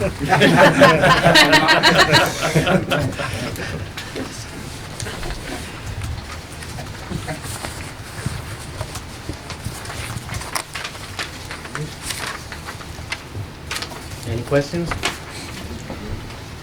right, thank you. Thanks for coming. James. Legal services, the request is for the same amount as the current budget, $110,000. So many papers. Just so many papers and they all look the same. And then, Mike, one question on Yeah. legal services. I know it's the same, but like, do they end up using that every year? Like, do they just end up saying, you know, we end up using it, or do we ever? well, you never know, it all depends, like with what the planning board, say, gets for complicated projects, or we have two 40Bs coming to the ZBA now, so they need a lot of legal help with that.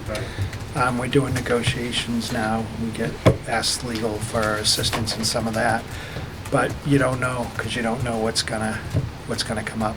So did we do 110 the last couple of years, but then it was 67 and 78? Is that Before that, yeah. before that, yeah? Yeah. But we did probably And- 110. Right, I mean, we budgeted for it. yeah. Thanks. And next is water and sewer, and Frank is here tonight. Frank's been busy working on getting the new water treatment plant online and getting the kinks out on that. Very bright. You're very bright. It's hard to miss you. Sorry, came right from work. Safety first. And so, under personnel services, you'll see an increase from $866,000 to $1,041,000. And obviously, the main reason for that is there's three workers for the water treatment plant. So that has to be taken into account in the budget. And all the rest are contractual increases for the remainder of the staff. And same, when you look down at expenses, there isn't that great of a increase, but there is an increase because obviously with the new treatment plant, electrical costs, and is the generator going to be propane? Generator will be propane. Propane costs for the generator at the new treatment plant. New treatment plant actually be natural gas, propane will be at 5. Okay. There's two separate sources So- that receive new generators. So, just to clarify, these funds are coming from the town budget or water enterprise? Water enterprise. Okay, just clarifying. Yep. For everyone, following along at home. So, And also, How many fans? yeah, these funds will all come from water enterprise, and, water enterprise also, if you look under the interfund operating transfers,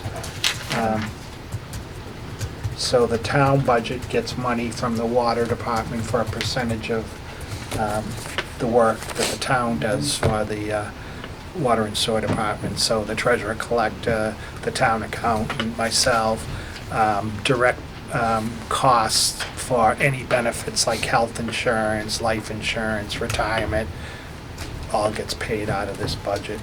And that number gets adjusted because those are direct costs, the benefits.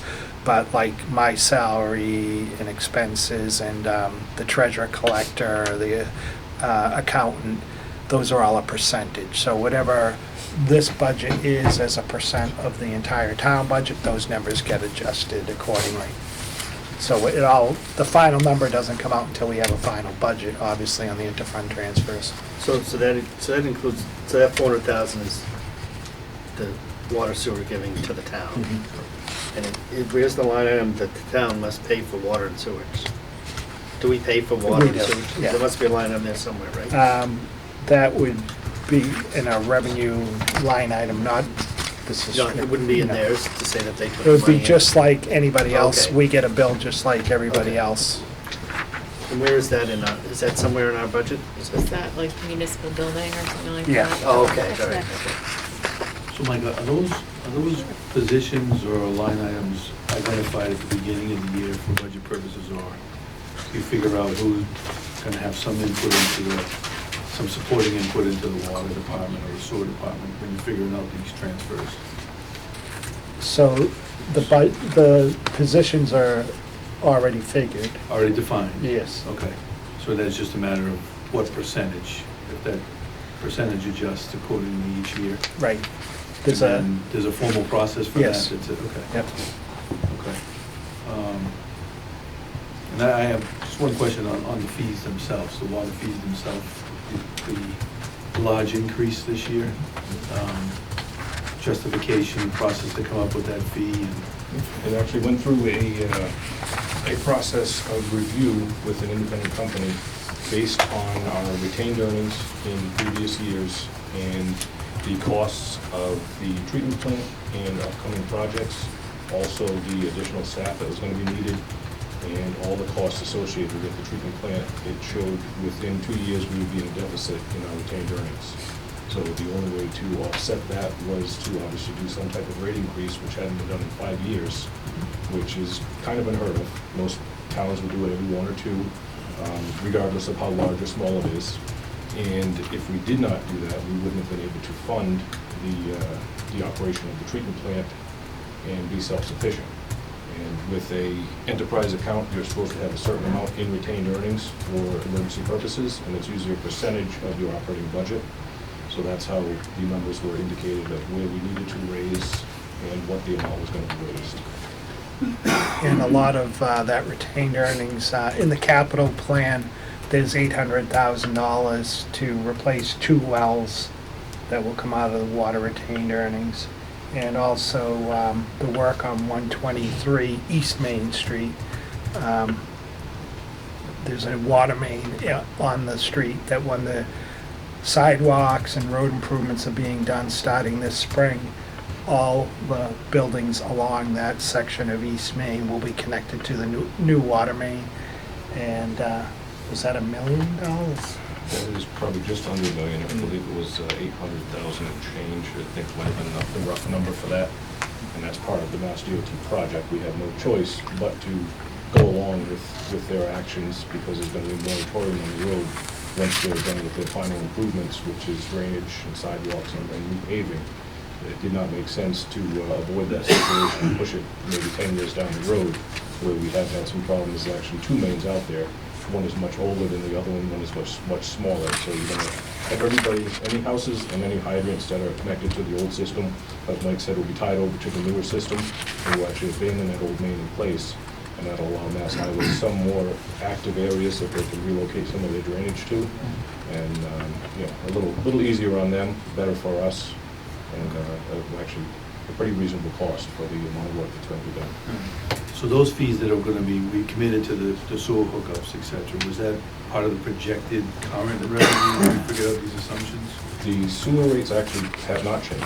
The water rates and sewer rates are totally separate. Yeah. You have 2 separate enterprise accounts. Okay, so now, is there somewhere that we can see what assumptions went into the pricing? Or is that all Sewer? for the water rates that were? Now, I don't have anything with me to give you. I can provide some of the documentation for you. Thanks. Sure.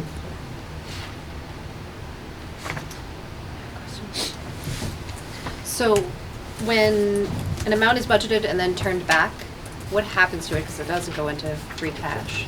What happens to it? It goes into the retained earnings. So that's like their free version of cash. free cash. Yep. I got you. Thank you. What percentage, you said there's a percentage of something to the retained earnings? They like to see a safe yield of usually between 10 and 20%. 10 is really not advisable. You want to kind of stay close to 20 as possible for your retained earnings. And that's the percentage of your entire budget. And that's if there was a catastrophic event that you needed to have that money available for infrastructure improvements, it is readily available for you, obviously. So before the rate increase, where were? I don't. I don't have those numbers available for you. And then does the rate increase bring us back to It the will bring us- 10, the 20? It will bring us back to where we are. It will not put us into Anything better? anything extremely extravagant. It was done, it was based on where we should be, no more, no less, to bring us back into that safe area. The retained earnings July 1, 2019 for water was 2.1. What percentage? That's about 20. That's like 50, 23, almost. or it was more than 20, I believe, at that time. Well, and it's hard because you had the money in there that you were gonna spend on the project on East Main Street and other stuff that you already had earmarked, so what percentage of that was actually available funds that weren't encumbered is up for debate. Right, It's an ever-changing number Right. based on projects. Almost 1.8 is going out on those two projects, so it really would get short. And how are those projects running? On target to the projections? The state project is set, as far as I know, to start this spring. They're going to start at 495 with traffic lights first on the overpass, and then they're going to start, as far as I've been told, down here at Elm Street and work their way towards 495. They have not made it clear what infrastructure they're going to replace first. It's most likely going to be either drainage or water, and it would make sense to me that they would start off with the water so that they can free up their space they need for the drainage. Okay. But that's still completely up in the air and subject to change. So work in process for those right now, it's not started yet. Yeah, it's gone out to bid, it's been awarded, and we're waiting for the pre-construction meeting, so we know schedules and what's gonna happen when. And on the two wells, that can't start until after July 1, because it's part of the capital plan that has to be approved at town meeting. Any of the current in process, any surprises we're expecting? Any current in process? I would say the sewer project on West Main was a big surprise with the work stop that they had to perform because of the ledge. It was designed a certain way. They did some profile drilling out there, knew that they had a few areas of refusal. Once they started excavating, it was far more significant than anybody anticipated. Whether it was within the boundaries between the two drill points that they've encumbered this, I really don't know. But they actually are coming back to Mass DOT to look at secondary options for possibly drilling and using a chemical to fracture the ledge, or worst case scenario, going for a blasting permit to get through that ledge in that section. So that project there has been delayed, and there could be obviously substantial increases in that project because of the delay. The two major impacts have actually been the police details, and by relocating the sewer from left or right of the road more towards the center of the road, now we have a larger area that we're required to replace for pavement. And when you have a trench in the center of the road, MassDOT wants you to do a curb-to-curb pave. So the substantial increases are going to be from police salary and asphalt paving, not just the scope of work that's involved. So do you see that coming up in the potential 21 budget? We do have an article placeholder on the town meeting right now. We don't have any hard numbers. We have to wait until the contractor lets us know what his course of action is, and we'll go from there and have a best determination of what to ask for if we need it. We'd rather have more than not enough and not have to use it than go the other way around. Thanks. Amy? So Frank, we didn't come up with this plan by ourselves. We had Weston and Sampson help us get there. So clearly, they didn't lead us in the right direction. I don't know what to say, but do we have recourse with them on, hey, this is now going to be the fifth time that we've had to come back and talk about more money for this project? What? I really honestly couldn't answer that. I think we need to look at their contract. To say that, yes or no. I know the board would actually have to be involved with that. This was a project that was started prior to me taking this seat, and I'm along for the ride as well as you guys are, and I'm learning as I go. And, you know, nobody could have understood the amount of work that they ran into inside Wheaton College. Even myself being here 20 years and helping the college to mark out the locations down there, they hired a private company to come in and do, basically it's a ground x-ray. It's a penetrating radar that goes in the ground. The company came out, put all these wonderful marks all over the ground, not half of them were accurate.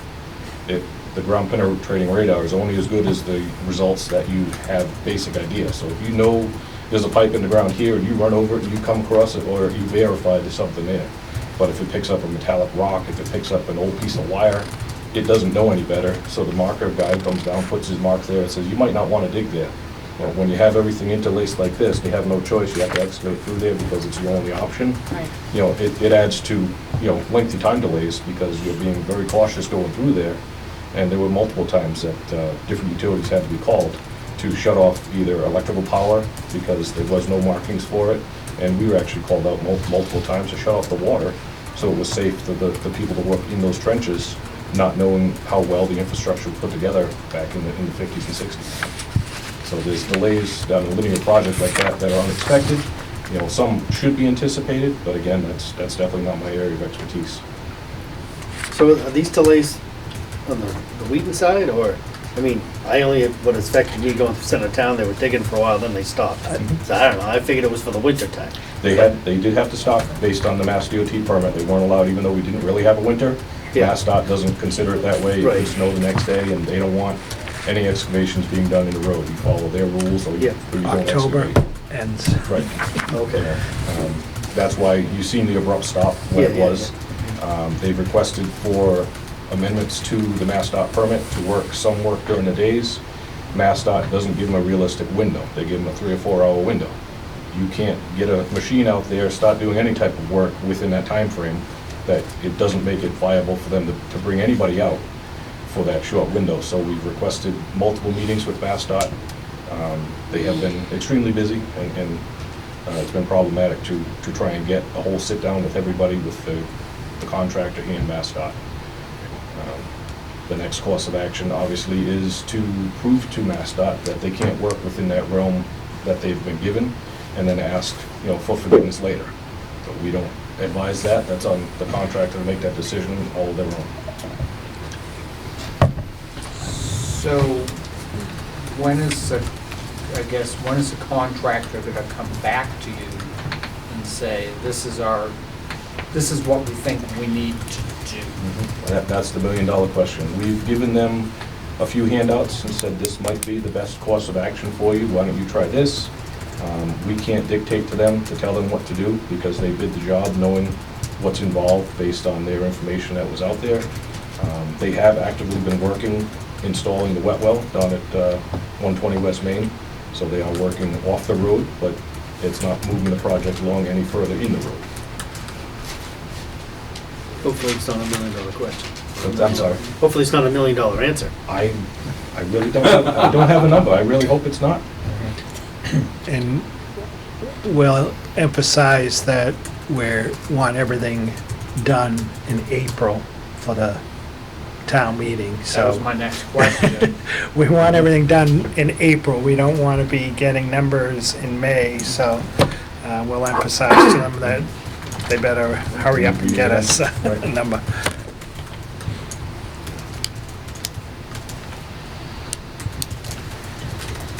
Walter?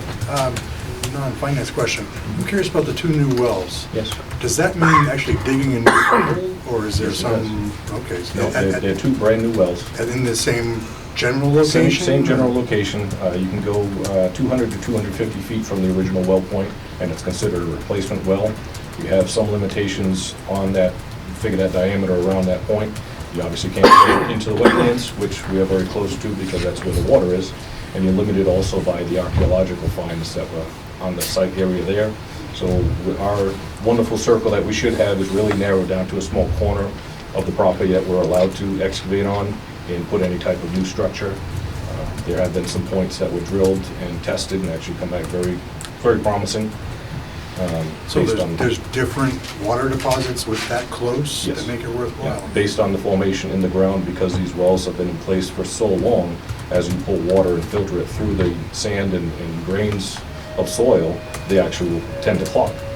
So you're gonna have to go within a certain radius of the original point, and obviously find your best possible source within that. I see. They found the ones with the least manganese. Sure. Yeah, sure. And are these the wells connected to the plant, or? They will be connected to the plant. The two wells right now, well 5 is connected to the plant, up and operational. Yep. Well 6 just went out for testing this morning, and we should have an answer on the quality testing for that within 2 days. Then we go to Mass DEP, ask for permission to add that to the existing well that's on the filtration system now, and then we can go and look at taking the last final well offline for transition and cleaning to hook to the facility. The issue with the first two wells, which is well 5 and well 6, is the age and the infrastructure is failing. Well 5 is operational now, but nowhere near capacity as it was, when it was Spry, I believe. A few years Yeah, ago. I'm not. That was, Yeah, well, the ones with well high 5 was actually capacity built is in when I was 1972. flying either. That is new. No, actually, Did well. you say that is new? That is new. Well, unfortunately, we'd like to think that is actually one of our better producing wells. The well next to it, which is well 6, was actually built in '94. And they are both in, a very poor condition as far as what we can remove from each site. Mr. Roth, one more question. Any recent news on the treatment plant? Anything new to say about the startup? We have one well going through it right now. We've had very good success running it through. The water is actually incredible that's coming through. The filtration is working as it should. It's only running obviously at a third of what the possibility will be once the other two wells are on. There was a short film interview that was done, I guess you could say. It unfortunately was not in our favor, which is typical for news media coming into town. They would like to emphasize on how bad things are here. We had the commissioner down there. He actually showed them the process involved, showed them the before and after pictures and the crystal clear water that was coming out. They chose not to put that on the TV. It's night and day, the water that's there. Our sample results from impacts around the area have shown that the iron and manganese levels are trending down, even with just one well online right now. And there will be some hiccups along the way. Once we transition the two other wells on, we have to increase the output flow rate of the wells to match the system demand, and the system's never seen that type of flow down there in one direction. So we will be out, we're actively doing flushing as we implement the other wells and try and ramp them up slowly to meet our demand. It's inevitable, it's going to happen, we're gonna try and have somebody basically on point. We did that when we first put the treatment plant online. We had a good idea of where the change was gonna happen, and we were able to head it off. It'll be a little more difficult now, where we have a additional amount of flow going into an already cleaned system. But I think we have a pretty good handle on where it's going to go, and if not, the people can call and we'll go out and address that situation, one by one.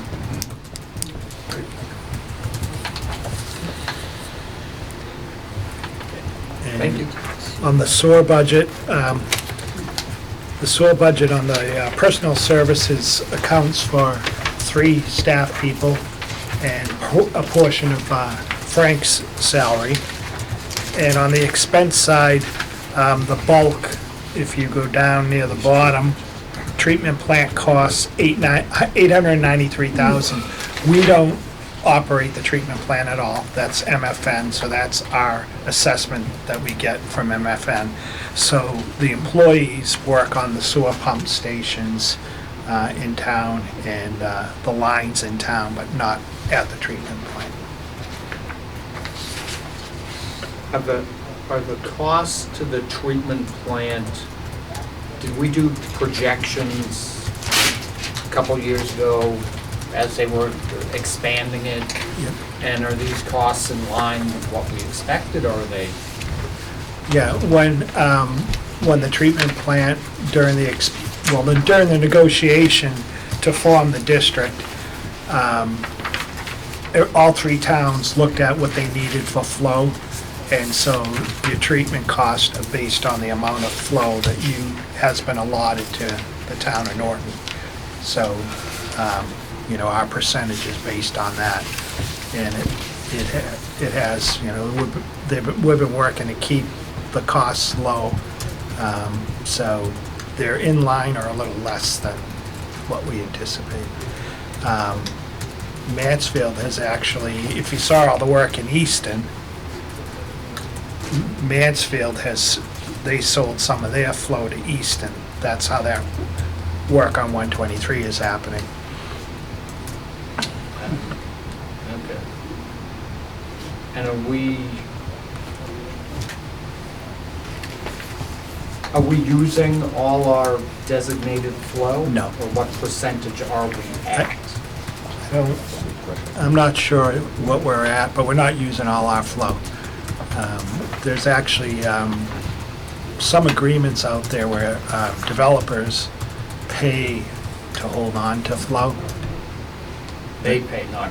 Correct. They pay us. to hold the flow.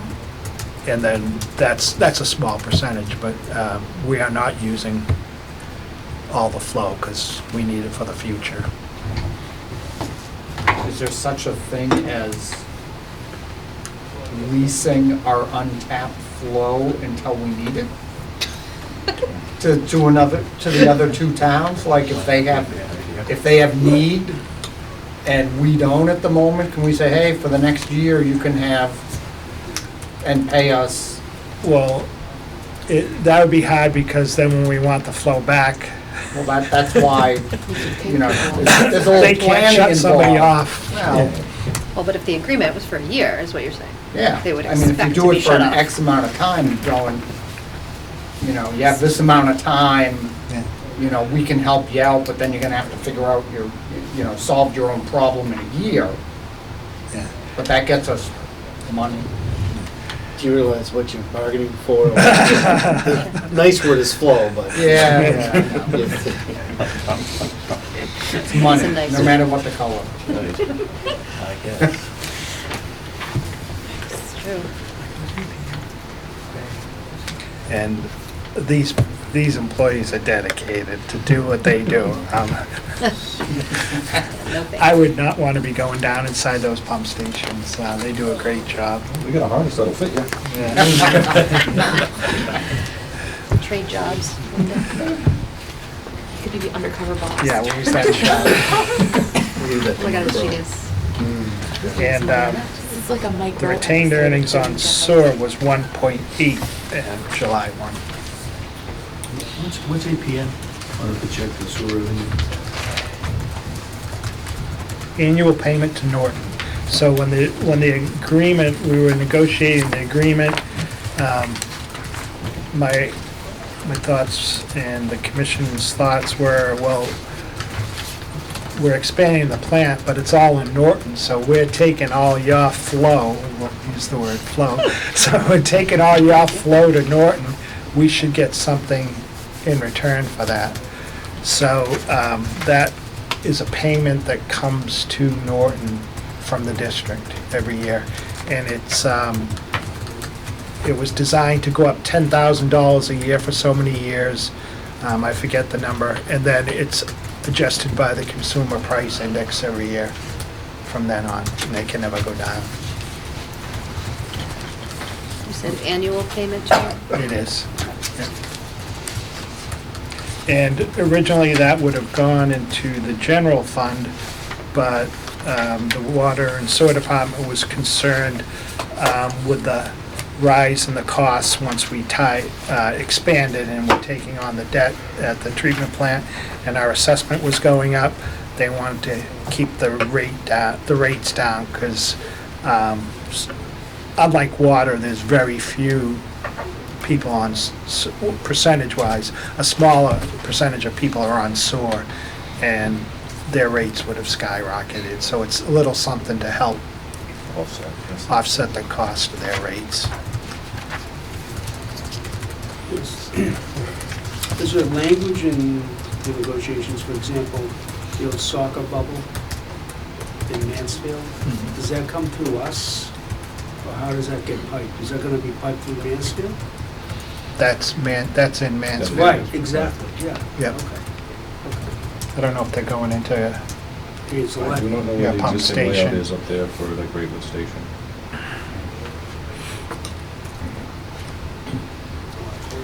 Yes, right. It would make sense to go that way. It would make total sense. Yes. It's an off-topic. That's right. Any. They have not approached us with any plans as of yet. I would have to assume that they have something already figured out.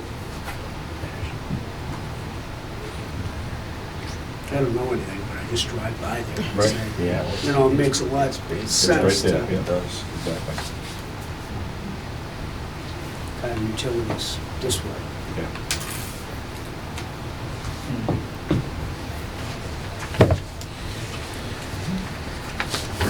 Thank you. Thank you for your Thank you. time.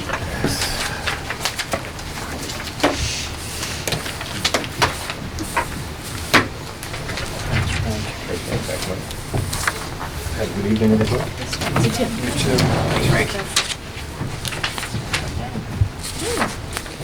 And the last budget is municipal building. So last year, the budget request was $221,550. We've lowered that to $216,750. And the main reason being reduction in electricity costs. And the main reason for that is the credits that we get from the solar project on Hill Street. Mike, where are we with the conversion of the streetlights project? They're actually ongoing right now. Awesome. Just happened last week at good old Margaret Drive. Yeah. Fabulous. And they have to be done by the end of March, so. So do we think that this, I mean, expenditures through the end of December, 18,000, do we think this number could come down even more? That's a separate account. Oh, okay. That's Oh, streetlight. streetlights, right. Which when you see that streetlight account, you'll see it's been reduced substantially. Excellent. Yeah, it was interesting. So we bought the streetlights from National Grid for $1. And Good price. we were waiting for them to finalize the whole agreement, and they finally did. And but then they said they lost the $1 check, so we had to cut them another $1 check. So it cost us probably a lot more to. Double. I originally had given $1 cash, but they sent it back to me. But we finally just got the signed agreement today, but they had given us the go-ahead a couple weeks ago because we had everything ready to go, and the company was just waiting for National Grid to give the okay. So they started on some of the lights that weren't National Grid owned, and they started with those, and now they're moving on. So end of March, in order to get our MAPC grant, we have them done by the end of March. And instead of like 110,000 a year, our electric cost and maintenance will be down around $40,000 a year. It's a great number. Thank you. Same place on Wednesday. So is there a fix for the select board room ending, or what's up with that? The building inspector is working on that, getting estimates to widen the staircase. So we'll get back to you on that one. Is that the only So issue? no time soon. The main issue is that,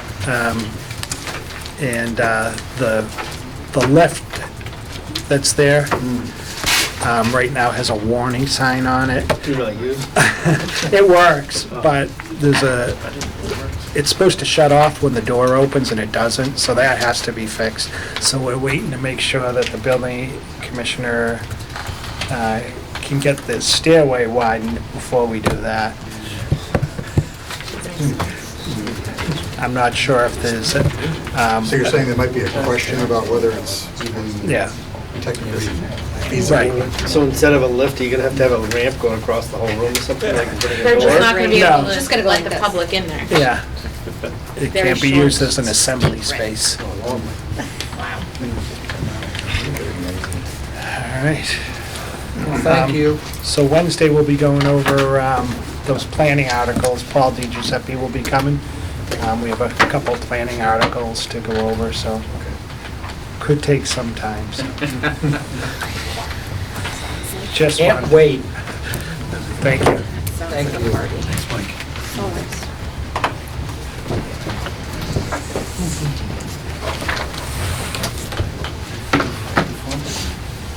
Okay. I don't know if, I wasn't at the little workshop presented by Dr. Baeta. I don't know if anybody there wants to give a 2-second summary for the rest of us. You were chair. You were there. You were chair. Oh, I was. I did open my big mouth, didn't I? Yes, you did.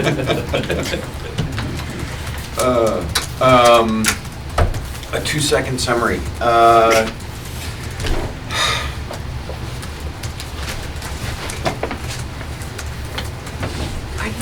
Boy. He spoke a lot about out-of-district costs. Well, I mean, Dr. Baeta, you know, ran us through a lot of, you know, where his money goes, and ways that he tries to bring money into the district, and prevent money from going out through, you know, school choice and that kind of stuff.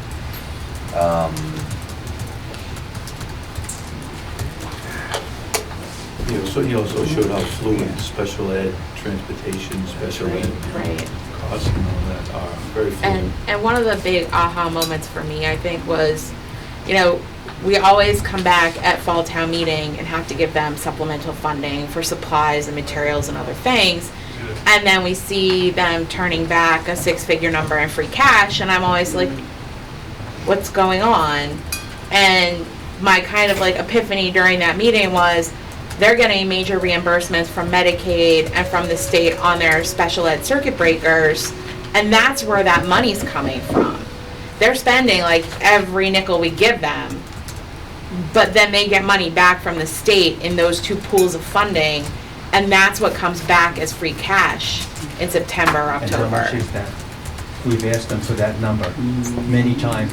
Well, the And I've number never is gotten the fluid, number. Well, I know it is. because but- they never know what the state's I know, gonna but- give them. But they do know, they'll know next year what it was this year, and they'll know this year what it was last year. Right, but Mike reported what portion of the free cash was schools last year. Because we got all the info on the Yeah, turnbacks, and we what got did. turned But back it by was- it schools, was- and what got turned It wasn't the back. big numbers you're talking about. It was like $380,000, I think. It's not millions, right? And I think Dr. Baeta did a good job laying Sure he everything did. out, going He is through a good. lot He of knows. documentation, a lot of the projections that he has and how the funding formula actually works. There's a lot of good information in there, I thought. And I thought I heard that he basically said he'll receive $30 under the proposed $30 per student or something. Yeah, yeah. We're gonna get a max 72,000 more this year from the state, chapter 70. $30 a student. That was one of the things that he did say, was that the state does not consider Norton to be a community with need. You know, the state looks at Norton and says, looks at our demographics and says, you're an affluent community. And we are going to give you the amount of aid that we give affluent communities, which is very little. Very little. I think the median income for Norton is indicated in the mid-80s. Median income. Okay. Was that it not being there? As for a synopsis? That's pretty good. Yeah, I thought it was a very good meeting. Yeah, Steve touched on, I think, one of the big ones, which was this special education. We spent a good amount of time on that. He also gave us some information on the increase in special education, the percentage, how much it's gone up each year, I think. Not sure if that was a number, but that was interesting to see about how much of their budget has been more and more special over the years, what that percentage is, how it's mandated. I think it was, the amount that's mandated for them to spend has been increasing. Yeah, and we all heard how much more of the school facility goes to that, to special ed as well. A much bigger chunk than historically. Yep. Yes, because they can't put, they can't just stick a student off in a room way in a corner or two, because that would be, it's just not right. To single them out that way. Right, discriminatory. Yes, yes. Okay. I think there's another one of those meetings. Is this Thursday?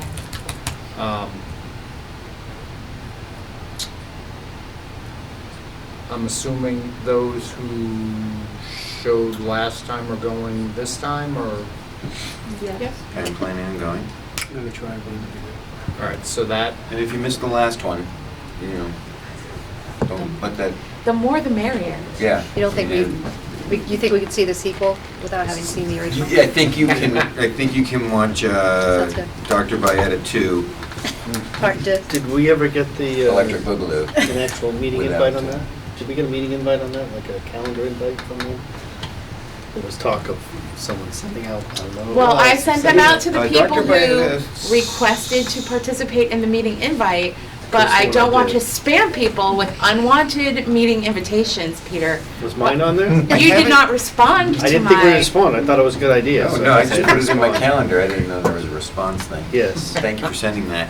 Dr. Bayetta did say, I'll take one didn't he if say you that he was gonna reach out to Bill about scheduling the next one? so let me. Have you heard from him? I have not. we So need let to me. post an agenda Yeah, let me check with, for Thursday. We need to do it tomorrow. I thought we agreed on that date, and he said he would reach out to Bill.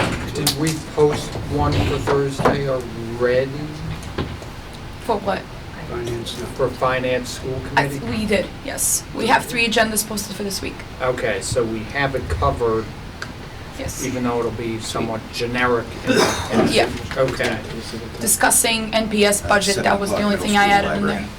All right, let me check with him to make sure it's still on then, Okay.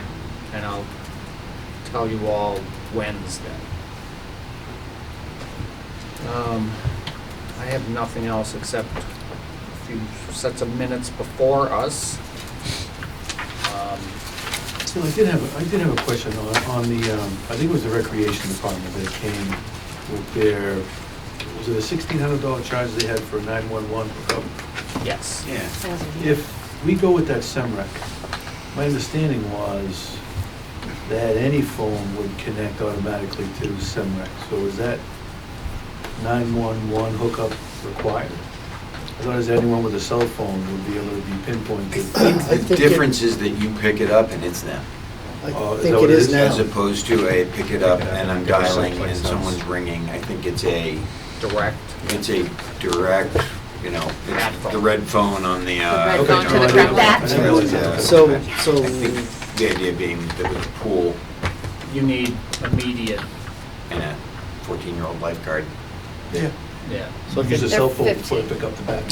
So I called in last Wednesday or something, the Tuesday, one of those meetings, I called in an accident center of town.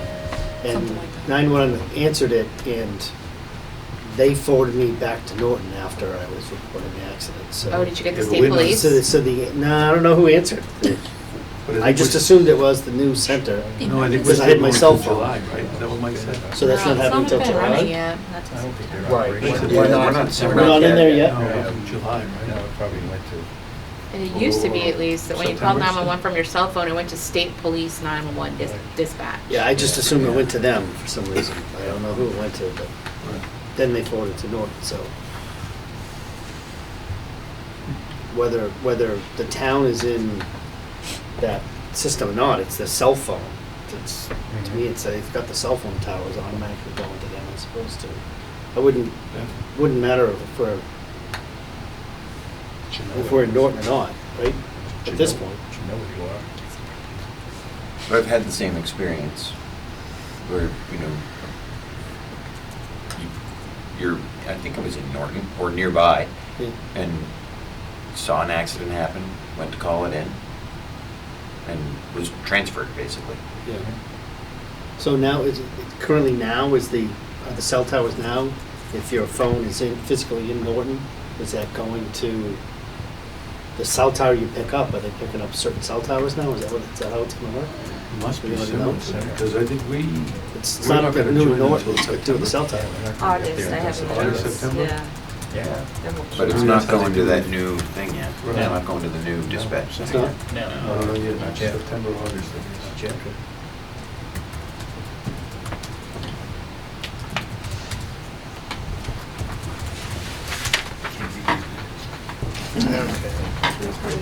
We want to read the October 7th first. Sure. I have a suggestion for a slight edit. It just says on the top of the second page, planning board voted against the article. Committee agreed to wait to vote on the article until it knows the reasons why they voted against it.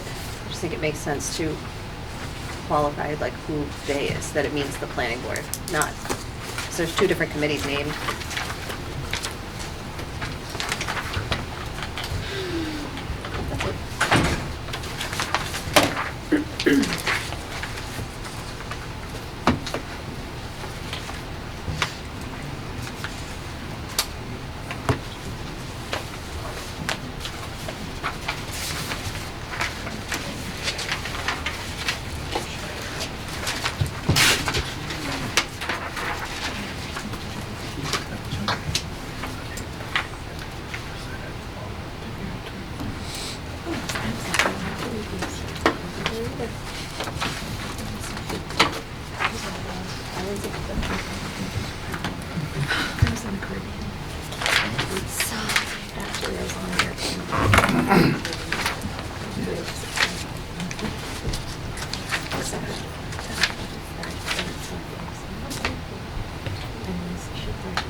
Mr. Chairman?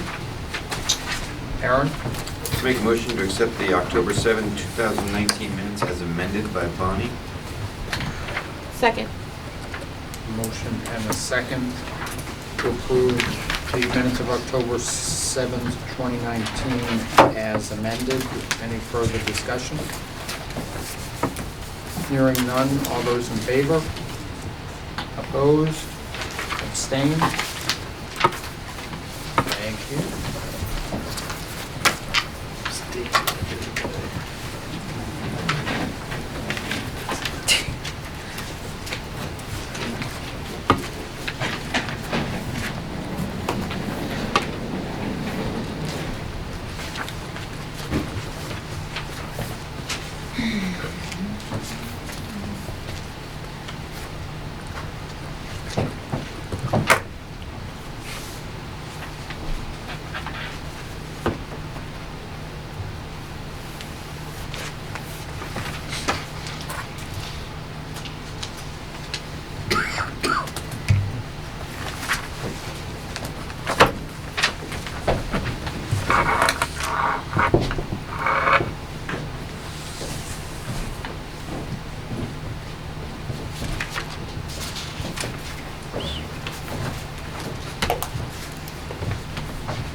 Mr. Chairman, on page 2, 2, 3,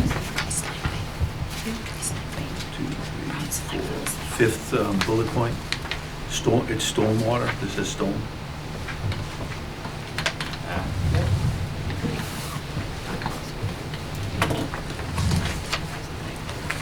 Which one's there? Fifth bullet point on page 2, questioning it's how this, it says stormwater, it's stormwater.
On page 3, bullet 6, Mr. Rotundi, I think you're missing a word. Stated. Thank you.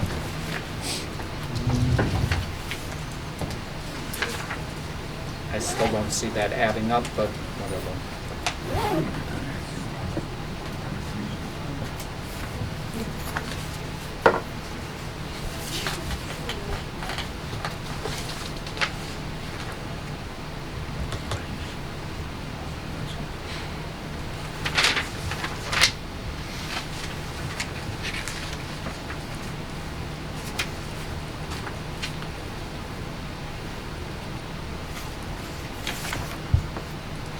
Chairman, did we get an answer from town manager on that SEMRAC and communications composite budget?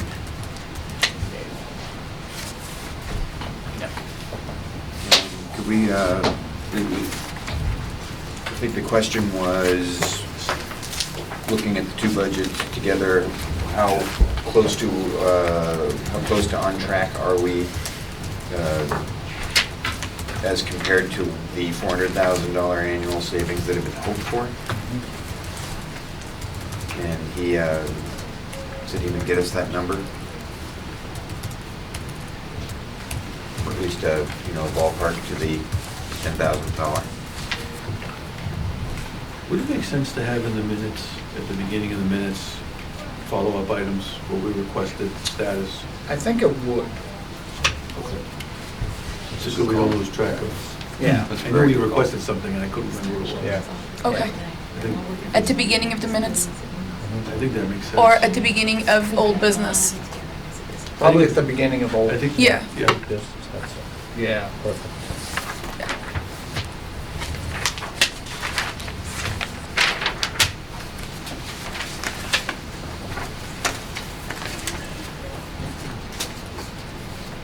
No, I'm not done with these minutes yet. I don't know if we should be stating that, two members of the select board were also in attendance. They were seated at the table with us, Right, so, yeah. because we do. And they participated Right. in the meeting. Yeah. They weren't just in attendance, they We- participated in We the meeting. do indicate, Renee at various points. I haven't gotten if Mary did I don't anything. think she, But Renee did. yes. So I think I would put that in the, But they were both at the table, I think. Joint meeting? in that introduction there. top. And there could be another one of those coming up. We just hasn't been verified. So was today supposed to be joint meeting? Today? Is it Wednesday joint meeting? That's what the posting said. There was an email that came, I got an email saying it's a joint. The posting had joint meeting as well. Yeah. Did I- That makes sense with the Sorry. planning board, if Paul's gonna present for the Yeah. planning board, so he only has to do it once. I don't know. I don't know if it's been confirmed to me. Confirmed whether or not we're meeting, or confirmed that it's a joint meeting? That it's a joint meeting. We're meeting. I just don't know if, Haven't been here in a while, so I need to catch up.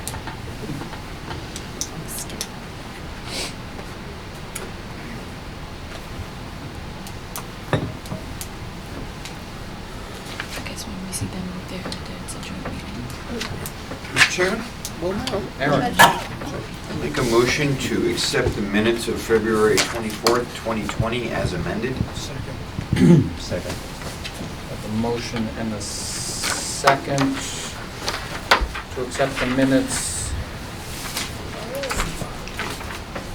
February 24th as amended. Any further discussion? Hearing none. All those in favor?